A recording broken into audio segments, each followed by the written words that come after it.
Bom dia, boa tarde, boa noite.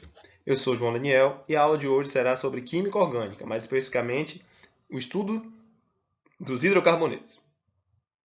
Essa aula tem como público-alvo estudantes do terceiro ano do ensino médio e é parte integrante da rede estadual de ensino da Bahia.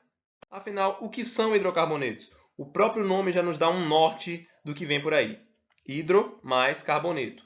Hidro vem do elemento químico hidrogênio, que é o elemento químico mais abundante no universo, aproximadamente 90%, e é o combustível, por exemplo, do Sol e de estrelas.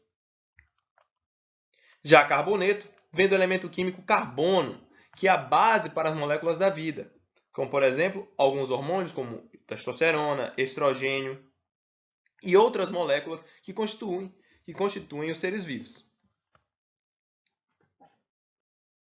Onde são encontrados os hidrocarbonetos?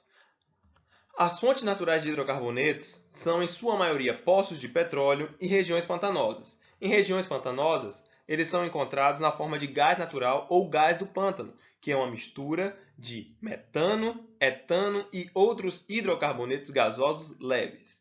Já em poços de petróleo, eles são encontrados como uma mistura constituída de hidrocarbonetos aromáticos, insaturados, saturados e muitos outros. É uma mistura muito complexa o petróleo, uma mistura muito complexa de hidrocarbonetos.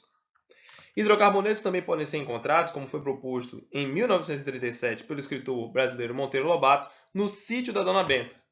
Monteiro Lobato, em 1937, ele publica um conto de aproximadamente 200 páginas, chamado O Poço do Visconde, no qual o Visconde de Sabugosa, para quem não sabe, é um boneco feito... É um sabugo de milho, na verdade, né? Um boneco feito de um sabugo de milho, que ele é muito inteligente. Então, ao ler um livro de geologia, ele propõe, ele pensa assim, por que não tem petróleo no sítio da Dona Benta? Então, a história corre tudo atrás disso, né? Da busca do Visconde pelo petróleo. Então, na descrição desse vídeo, quem quiser assistir, vai ter um link para uma versão desse conto, a versão de 2002 do Sítio do Capão Amarelo da Globo. Quem quiser assistir a história completa, vai estar na descrição desse vídeo. No Brasil, o petróleo ele é comumente encontrado em explorações no mar, certo? Mais especificamente na placa continental e em terra. Sempre associado, muitas vezes associado, na verdade, ao gás natural. É um bolsão de gás, onde também temos o óleo. O óleo pode ser extraído. Coincidentemente, o primeiro poço comercial de petróleo do Brasil foi encontrado na região do bairro do Lobato, 2 anos após a publicação do conto O Poço do Visconde. Tem alguma relação o nome do bairro ser Lobato e a publicação de Monteiro Lobato? Não. Essa região tem esse nome porque pertencia a um donatário de sobrenome Lobato. Então, foi mera coincidência. Aqui a gente tem uma foto da época, certo? Da exploração.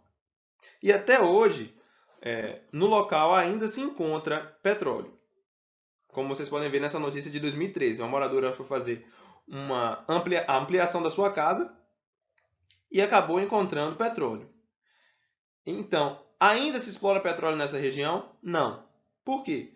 2 motivos principais. O primeiro é uma região habitada, ou seja, você teria que indenizar muitas pessoas para que houvesse a exploração do petróleo. E segundo, não há uma quantidade de petróleo grande o suficiente para que haja exploração comercial. Então, aquele poço, entre aspas, se esgotou comercialmente. Então, passa a ser inviável comercialmente.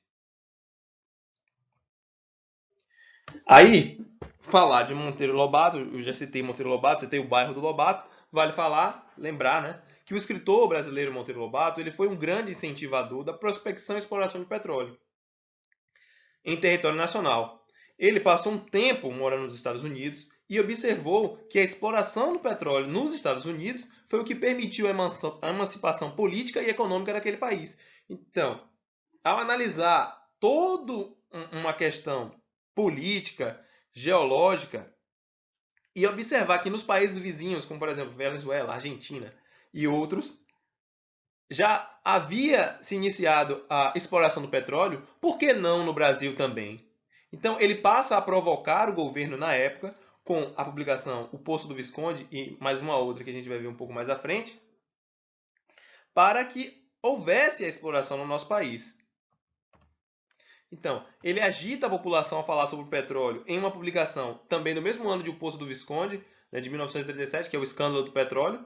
Ele está cutucando o governo brasileiro. Vamos explorar, senão o capital estrangeiro vai entrar no Brasil e vai explorar esse petróleo. E essa obra ela é censurada pelo governo Vargas, certo? E depois de muito tempo, o próprio Monteiro Lobato ele é preso em 1941 por continuar insistindo nessa batalha pelo petróleo.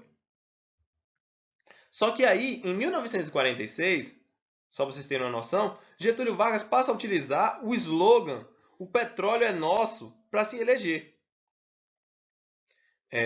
O Monteiro Lobato ele falece 2 anos depois, em 1948, então ele não consegue ver a exploração comercial do petróleo pelo Brasil, a exploração por instituições brasileiras. Então, quando Getúlio ele utiliza esse slogan "Petróleo é nosso" e ele é eleito, na década de 50, mais exatamente assim, ele cria a Petrobras e inicia, a partir desse momento, a exploração comercial do petróleo no nosso país. Bom, eu dei uma noção histórica do que foi a exploração do petróleo, o que são hidrocarbonetos, mas eu já disse anteriormente que um dos principais fontes de hidrocarbonetos é o petróleo. E o petróleo ele é uma mistura muito complexa de hidrocarbonetos e hidrocarbonetos pertencentes a classes diferentes. Que hidrocarbonetos são esses? Então, a gente pode classificar os hidrocarbonetos quanto à forma da cadeia carbônica principal. Temos hidrocarbonetos alifáticos, hidrocarbonetos cíclicos, hidrocarbonetos saturados, hidrocarbonetos insaturados. Entre os hidrocarbonetos alifáticos, nós temos alcanos, alcenos, alcinos e alcadienos. Hidrocarbonetos cíclicos, nós temos ciclanos, ciclenos, ciclinos e hidrocarbonetos aromáticos.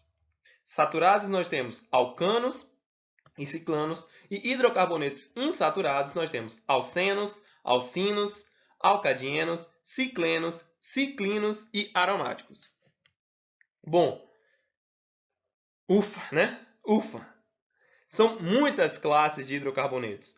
Cada classe tem uma nomenclatura específica. Então, no próximo vídeo aqui no canal, vocês vão ver como nomear cada tipo de hidrocarboneto. Não esquece de, no final do vídeo, dar aquele joinha e se inscrever no canal. Um abraço e até a próxima aula. Na descrição do vídeo tem algumas leituras adicionais, certo?